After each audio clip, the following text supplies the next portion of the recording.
Gardasil is probably the single worst mass vaccine that we've ever seen. This vaccine targets millions of preteens and teens for whom the risk of dying from cervical cancer is zero. You know, nobody in their right mind would ever take this vaccine if they actually read the clinical literature. Death rates in the Gardasil trials were 37 times the death rates for cervical cancer.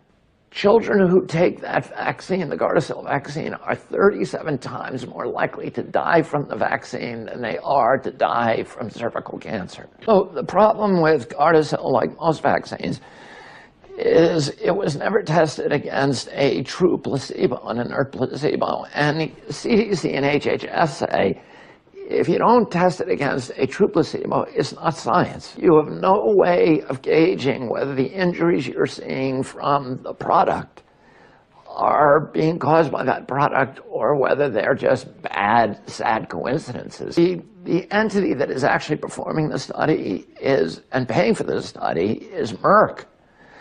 So Merck got to decide which injuries were being caused by Gardasil and which were just bad coincidences.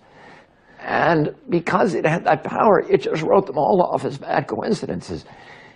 You can do that when there's no placebo, because the injuries they were seeing in the control group, where the girls were getting aluminum neurotoxins, were identical to the injuries they were getting in the Gardasil group. So they said, well, we don't have to report any of these as vaccine injuries. They were able to license something that is insanely dangerous.